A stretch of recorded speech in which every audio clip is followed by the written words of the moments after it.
Muy buenas tardes, señoras y señores, bienvenidos al atardecer de este miércoles día 28 de febrero de 2024.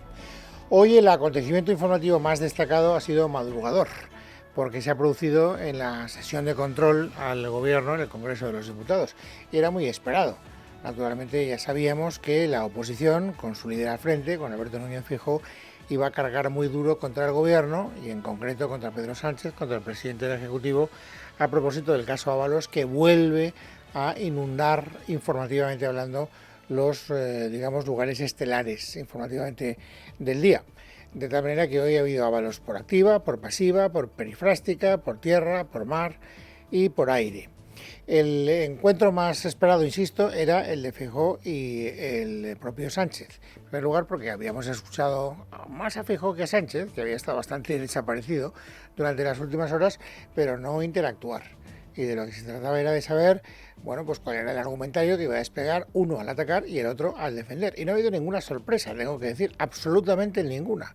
Ni en los argumentarios del ataque, ni en los argumentarios de la defensa. Para que ustedes tengan una idea clara de lo que ha ocurrido, me parece que en 2 minutos 15 hemos resumido ese encuentro dialéctico parlamentario. Señor Sánchez, sin rodeos. Usted lo sabía y lo tapó. Sí, señor Sánchez, usted cesó al señor Ábalos por lo que le dijeron que pasaba en el ministerio, pero a la vez aforó al señor Ábalos por lo que sabía que pasaba en su partido. Aquí, pues, no nos engañe ni engaña a nadie.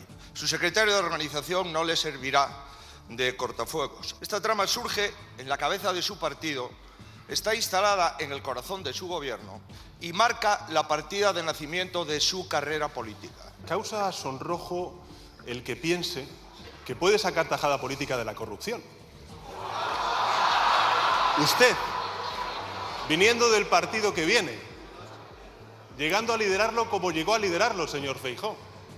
Este es un gobierno implacable contra la corrupción e incompatible con la corrupción, señoría. Este es un gobierno que no tapa la corrupción. Es un gobierno que combate la corrupción cara a cara y lo hace no con discursos vacuos como hacen ustedes, sino con hechos y con acciones. Está claro, señor Sánchez, que usted lo sabía. Mire, aún va a tener que calumniarnos mucho más para tapar la descomposición de su gobierno. No esparza a nadie lo que usted tiene debajo. No venga usted aquí con el ventilador ni con excusas. El juez está investigando a su gobierno y está investigando a su partido. Deje de insultar la inteligencia de los españoles todos los días y todas las horas. Quizás la mayoría de los españoles nos estemos preguntando por qué ha estimado usted oportuno exigir el acta de diputado al señor Ábalos y expulsarlo, pero no al señor Santos Cerdán, o a todos los miembros de su gobierno o de su partido.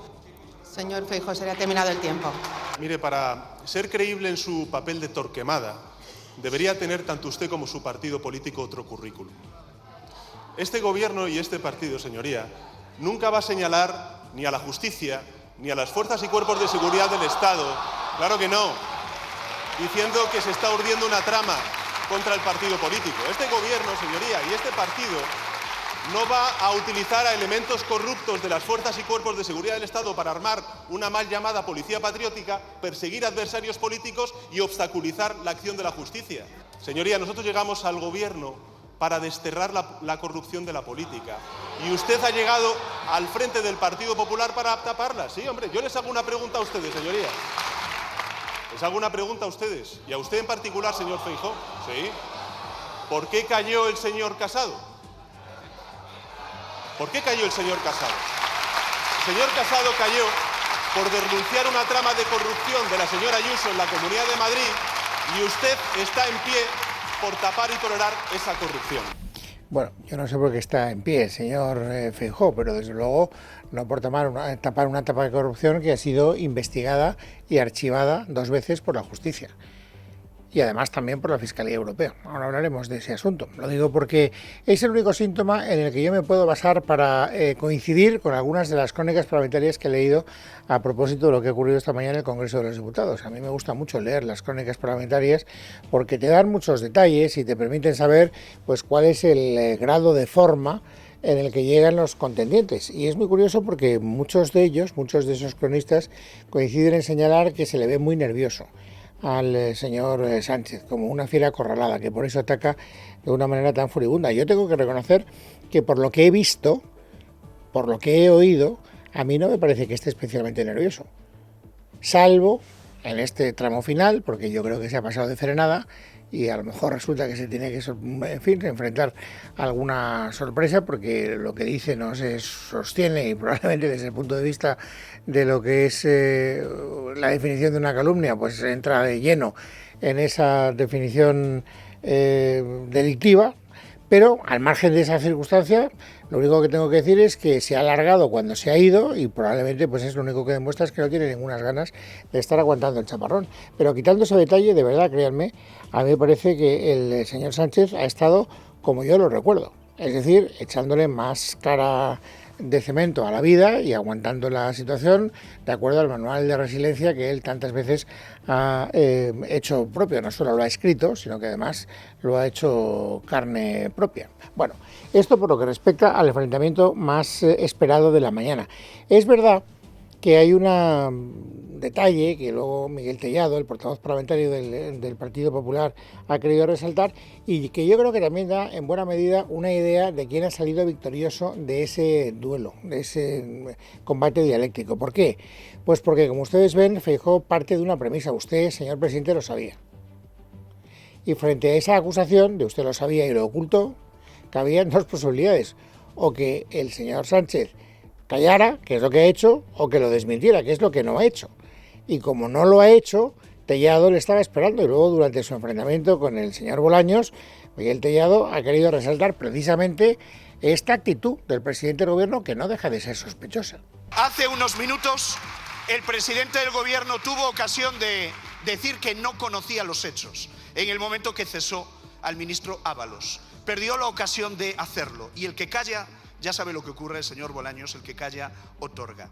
El señor Sánchez conocía todo hace 2 años, cesó al señor Ábalos precisamente por eso y lejos de poner los hechos en conocimiento de la justicia, se calló.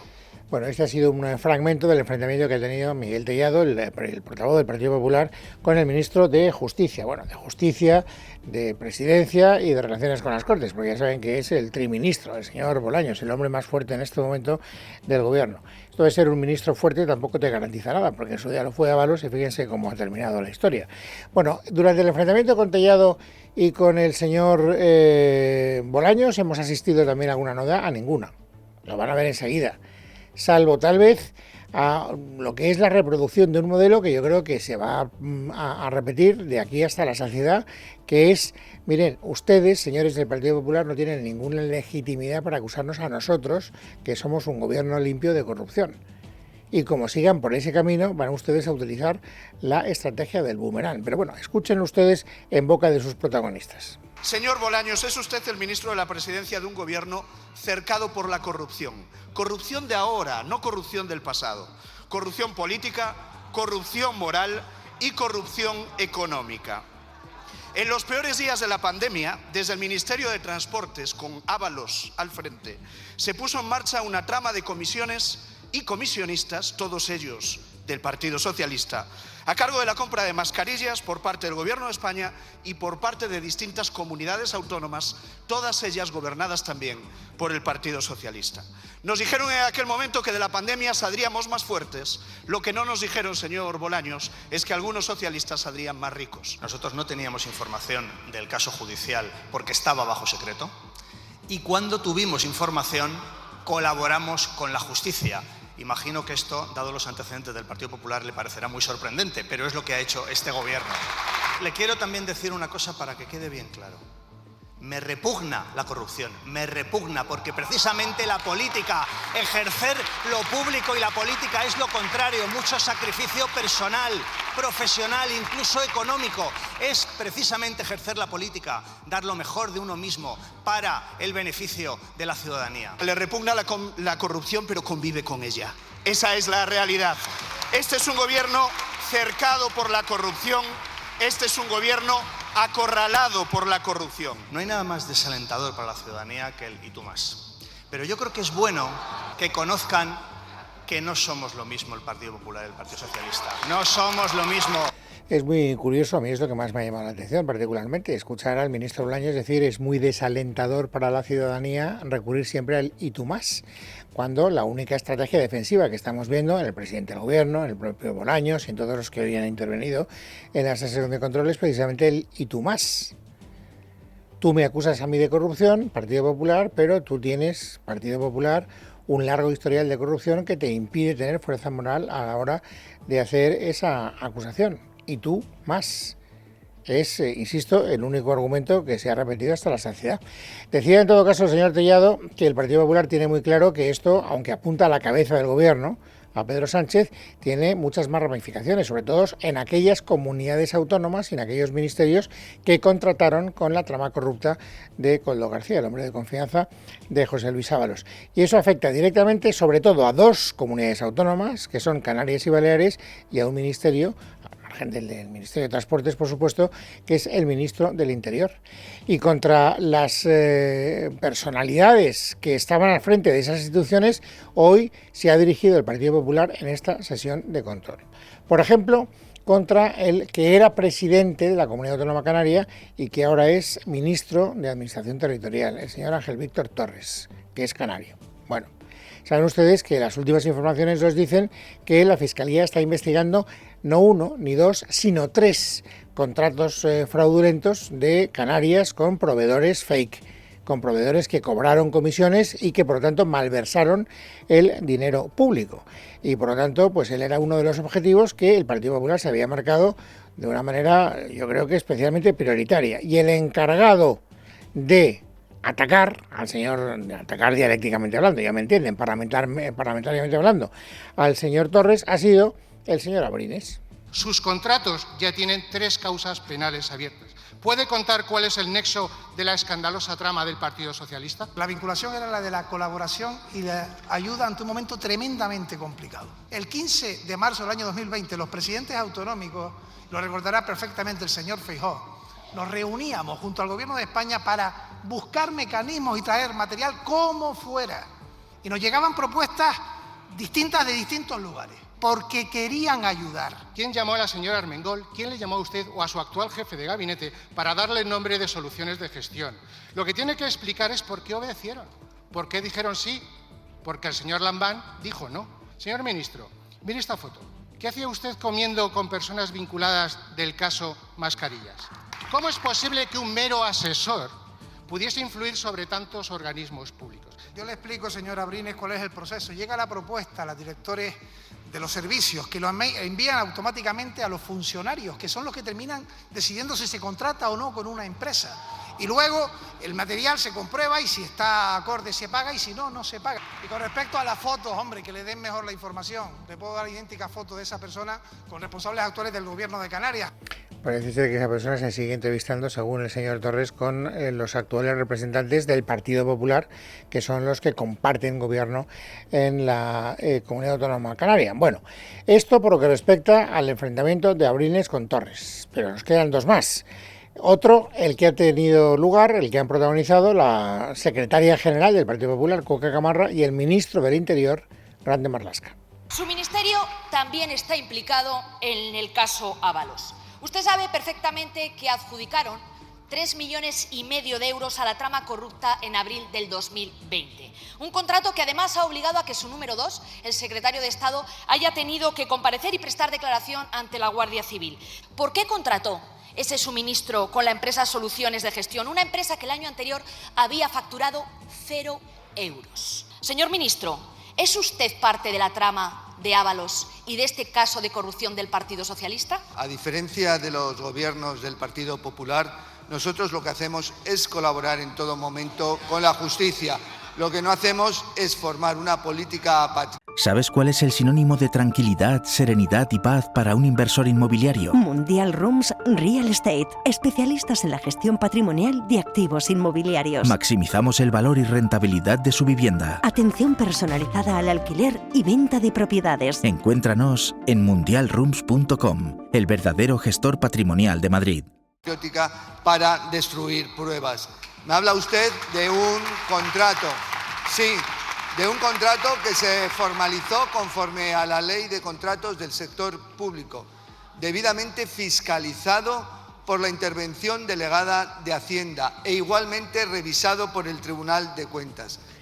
Y les decía que faltaba un enfrentamiento para que la crónica sea completa, que es el que han protagonizado Esther Muñoz, diputada del Partido Popular, y el ministro Óscar Puente, que es el actual ministro de Transportes. Saben ustedes que algunas de las personas que estaban en el Ministerio de Transportes en el momento en el que se produjo esta compra fraudulenta de mascarillas siguen todavía en el Ministerio de Transportes. Por eso la diputada del Partido Popular quería saber por qué el señor Puente no había tomado cartas en el asunto. Escuchen el resultado del enfrentamiento. 4 años después, usted sigue ahí teniendo a gente a sueldo que está en la información y está siendo investigada, entre ellos al director general de Infesa. Y ahora dice usted que va a hacer una auditoría. ¿Le va a poner al hermano de Koldo, al que sigue teniendo a sueldo, a dirigir esta auditoría? Cuéntenos qué sabía usted de toda esta trama, señor Puente. Es evidente que yo no sabía nada de toda esta trama, pero le voy a hacer a usted una pregunta. ¿No es usted consciente de que lo que acaba usted de hacer no es una pregunta sino un boomerang, señora Muñoz? Ayer, en otro de sus ejercicios de incontinencia verbal, ha señalado e incriminado directamente a Pedro Sánchez por culpa invigilando. Porque usted ayer públicamente en los medios de comunicación le decía al señor Ábalos, y digo literalmente lo que usted dijo ayer, que la asunción de responsabilidades políticas es lo que corresponde a los dirigentes, aunque no pese sobre ellos ningún tipo de acusación. Y el señor Sánchez ha puesto a dedo a la señora Armengol, al señor Marlaska, al señor Torres y al señor Illa. Usted le está señalando la puerta al propio presidente del Gobierno, señor Puente. Usted sostiene la tesis de que yo debía conocer lo que sucedía en mi ministerio hace 4 años y que el resto de miembros del Gobierno debíamos conocer qué hacía un asesor de un ministro. Entonces yo le pregunto, señora Muñoz, con esa misma tesis, ¿cómo es posible que ustedes no supieran lo que hacía su contable durante décadas con el dinero y eso que les metía un sobrecito lleno de dinero debajo de la almohada todos los meses? Bueno, pues como ven, se ha repetido el esquema una y otra vez. Por lo tanto, el resumen es muy fácil de hacer. La oposición hace muchas preguntas y también lanza muchas acusaciones contra el Gobierno y el Gobierno se defiende con el "y tú más". Eso que decía el señor Bolaños, que causa mucha desazón en la ciudadanía española. No parece que tengan otro argumentario. Y tampoco parece que de momento hayan podido resolver algunas de las preguntas que está investigando la justicia. Ahora hablaremos de eso. Pero es que se ha producido una circunstancia muy curiosa. Y es que el gran protagonista de este asunto, que sigue siendo diputado, porque él ayer decidió irse al grupo mixto, José Luis Ábalos, no estaba en el hemiciclo. ¿Y por qué no estaba en el hemiciclo? Porque estaba haciendo una tournée por distintos medios de comunicación. Me parece que hoy ha estado hasta en 4. En 4, no en la televisión 4, sino en 4 medios distintos. Quiero decir, en 4 supongo que también estará cuando llegue el turno. ¿Allí qué ha ido diciendo? Pues no crean ustedes que grandes novedades. Yo, después de haber escuchado algunas de las cosas que ha dicho, por no decir prácticamente todas, he hecho un resumen de 4 ideas. La primera, que sí, que efectivamente él sospechaba de Koldo García hasta cierto punto. Le pedía explicaciones, pero luego no corroboraba las explicaciones que Koldo García le daba. Siempre hay algo que te llama la atención y yo siempre pedía explicaciones, tengo que decir, siempre. Y se me daban algunas. Otra cosa es que luego pues no me ponía a contrastarlas, pero nunca me imaginé eso. ¿Y entonces para qué las pedías? Es una pregunta que me parece que es bastante obvia. En RAC 1, que es donde se ha producido esta afirmación, pues no se lo han preguntado, pero yo la verdad es que si hubiera estado ahí hubiera intentado preguntarle, oiga, si usted le pide explicaciones porque le llegan sospechas, rumores, cosas que oye, y él da algunas explicaciones, ya se supone que no todas, por el contexto de su respuesta, porque luego no las contrasta. Solo por cubrir un expediente, me parece que es una cosa muy curiosa, por eso me ha llamado tanto la atención y por eso quería que ustedes escucharan este fragmento. Y quiero que escuchen 3 más, y los 3 se han producido en la entrevista que le ha hecho Carlos Alsina en Onda Cero esta mañana. Carlos Alsina le pregunta si efectivamente el Partido Popular pincha en hueso o no pincha en hueso cuando le anima a que tire de la manta. ¿Tiene usted manta de la que tirar?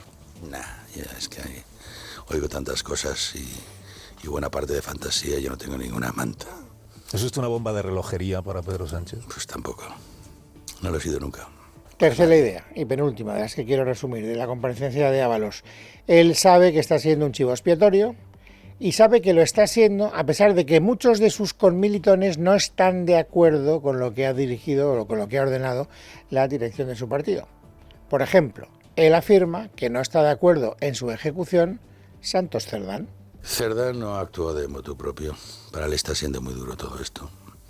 Pues ya digo, por la relación que tenemos entre los dos. Él actúa en nombre de la dirección, pero tiene ese encargo. Él no va a entrar en compartir o no compartir, sabe que le corresponde como secretario de organización hacerlo. Yo también lo he sido y lo entiendo. A la secretaria de organización le toca siempre la peor faena. Y cuarta y última idea, él considera que la expulsión del grupo parlamentario es completamente injusta y contraria a los estatutos del partido. Por eso, afirma, lo va a alegar. Porque las normas del partido establecen con claridad que solamente se puede exigir la dimisión de un cargo público, solo en procedimiento penal, y cuando estás llamado a juicio oral, no ya imputado ni investigado siquiera. Ni siquiera entonces te la piden. Pero es que en mi caso ya estoy acusado. Es que no estoy en ninguna fase. Y en eso tiene toda la razón, hay que decir, el señor Ábalos. Otra cosa distinta es que la investigación siga su curso, que es ahí donde quería llegar. Y sigue su curso en dos vías distintas. Por una parte está la justicia española, está la Audiencia Nacional, y por otra parte está la justicia europea, que ya ha entrado en juego. Ya la Fiscalía Europea ha pedido todo tipo de información a la justicia española. ¿Por qué? Porque hay indicios más que razonables que permiten pensar que fueron utilizados fondos europeos para el pago de las comisiones ilegales en la compra de esas mascarillas. De hecho, en las dos comunidades autónomas que están más implicadas en este asunto, que son la de Baleares y la de Canarias, ya sabemos, y así lo han publicado diversos medios de comunicación, que se cambiaron los contratos, incluso una vez después de suscritos, para que fueran pagados con cargo a los fondos europeos. Y lo que es peor, en el caso de Baleares, sabiendo ya de antemano que las mascarillas que habían recibido eran fake, es decir, que no servían. A pesar de saberlo, y después de eso dijeron, bueno, pues vamos a pagarlo con fondos europeos y así no malgastamos nosotros el dinero que podemos dedicar a otras cosas. Naturalmente esto lo tiene que investigar la justicia europea. Lo ha explicado hoy muy bien Luis de Guindos, que es el vicepresidente del Banco Central Europeo.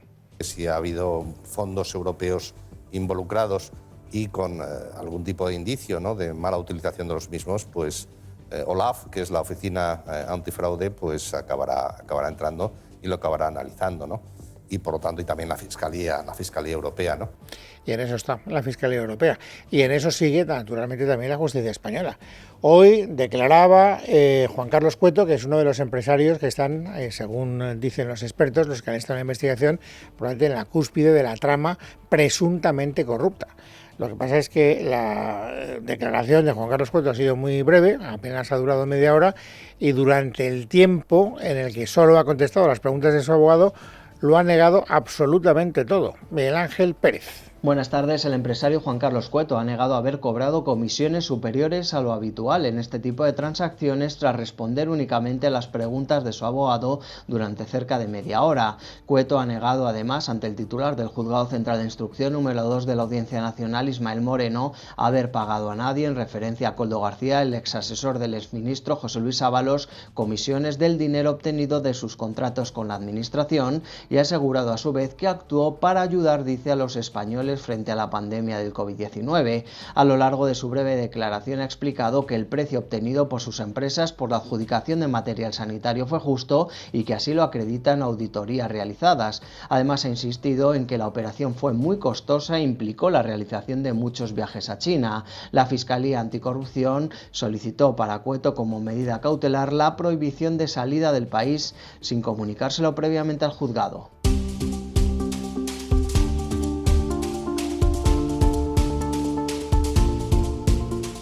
Miércoles 28 de febrero de 2024. Vamos, amigos, ahora a completar el paisaje informativo sobresaliente del día. Nayara Fernández, bienvenida, buenas tardes. Buenas tardes, Luis. Yulia Navalna, viuda del opositor ruso Alexei Navalny, ha comparecido este miércoles en el Parlamento Europeo, donde ha pedido a las instituciones comunitarias ser valientes e innovar en sus acciones para acabar contra el régimen del presidente ruso Vladimir Putin.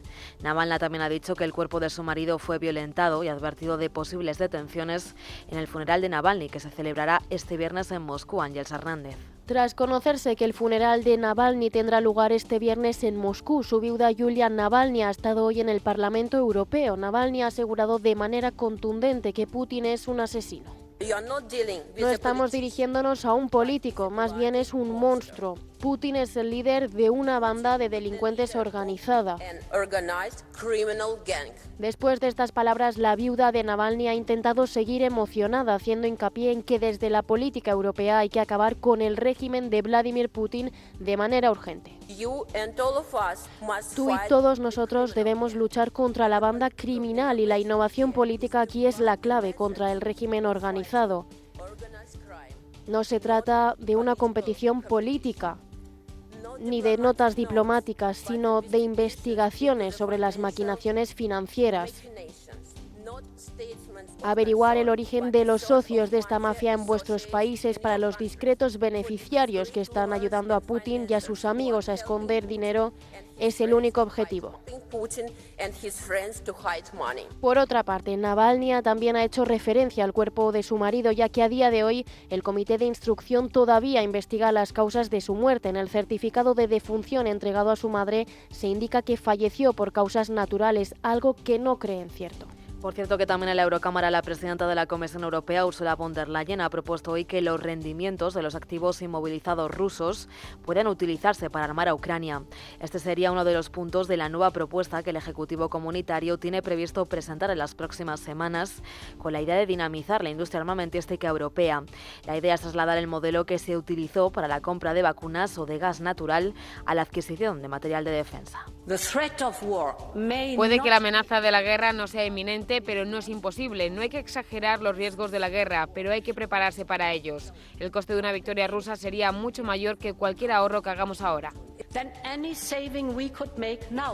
Y de vuelta a nuestro país, hoy han seguido los cortes de los agricultores en distintas vías como la AP7.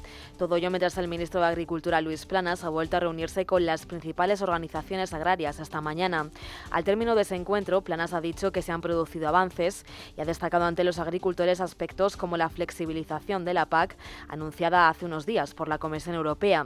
Pero esto no es suficiente para las organizaciones agrarias. Estas amenazan con nuevas movilizaciones si el martes que viene no llegan a un acuerdo definitivo con Agricultura. Pedro Barato y Miguel Padilla, portavoces de Asaja y de COAG. Si no hay soluciones, habrá movilización. Vamos a ver en qué terminan las reuniones de esta semana, vamos a ver en qué termina la reunión de la semana próxima y ver exactamente si esas concreciones son convincentes. Y más asuntos porque la Comisión Permanente del CGPJ ha abierto un expediente disciplinario al juez Manuel Ruiz de Lara, quien llamó en Twitter psicópata sin límites éticos al presidente del Gobierno, a Pedro Sánchez. Los vocales de la Comisión Permanente han adoptado esta decisión después de que el promotor de la acción disciplinaria archivara las diligencias contra el juez ante la imposibilidad de verificar, entre otros, la realidad de los mensajes denunciados cuya autoría no ha reconocido el magistrado. Y más asuntos porque el rapero Morat ha aceptado una pena de 2 años de cárcel por los incidentes contra la policía en la grabación de un videoclip en el Hospitalet de Llobregat, en Barcelona. La Fiscalía reclamaba para el rapero hasta 7 años de cárcel, pero finalmente las partes han llegado a un acuerdo antes de la vista que se iba a celebrar esta mañana en la Audiencia de Barcelona. Morat evita así su entrada a prisión a cambio del compromiso de no reincidir y del pago de una multa. Y la Policía Nacional ha detenido también en Tenerife a 6 hombres por captar a menores para ejercer la prostitución. La operación se inició a raíz de la denuncia de un trabajador de un centro de menores que decía haber visto mensajes en el teléfono de una de las chicas que podían hacer pensar que la adolescente estaría ejerciendo la prostitución. De momento hay 5 chicas menores que podrían haber ejercido la prostitución en un club de Alterne al sur de Tenerife. La policía no descarta además más detenciones por estos hechos. Esta investigación continúa a día de hoy y los agentes no descartan que se produzcan nuevas detenciones y manifiestan que aunque por el momento se hayan logrado identificar a 5 chicas menores de edad víctimas de estos hechos, no descartan que esta cifra pueda ser mayor. Y la Guardia Civil investiga el hallazgo la noche de ayer de los cadáveres de 3 hombres de nacionalidad colombiana que presentaban impactos de bala en el interior de un coche en una zona cercana a la pedanía del Saler, en Valencia. La prensa colombiana apunta a que uno de los fallecidos pertenece al llamado Clan Vega Daza de Barranquilla y que era el superviviente de una masacre en la que una banda rival mató a tiros a su padre y a sus 2 hermanos, Gabriel Moreira. La Guardia Civil de Valencia investiga el hallazgo de estos cuerpos que fueron encontrados a primera hora de la madrugada en una posición, dicen, extraña. Según varios agentes, el vehículo fue encontrado ayer alrededor de las 10 menos cuarto de la noche por un vecino de la zona que se encargó de alertar a los servicios de emergencias. La hipótesis que maneja la policía es que los 3 hombres fallecieron en un ajuste de cuentas por un asunto de drogas. El grupo de homicidios de la Comandancia de la Guardia Civil ya se ha hecho cargo de la investigación. Y nuestro país sigue bajo los efectos de la borrasca Dorotea. Aunque esta empieza a remitir este miércoles, en la jornada de hoy continúa la nubosidad, las acumulaciones importantes de nieve en puntos como el Pirineo, así como las lluvias especialmente en el extremo norte de la península y en los sistemas central e ibérico. Además, la EMET ha activado avisos en Navarra, Baleares o Cataluña, entre otros puntos, por rachas de viento que pueden llegar a superar hasta los 100 km/h.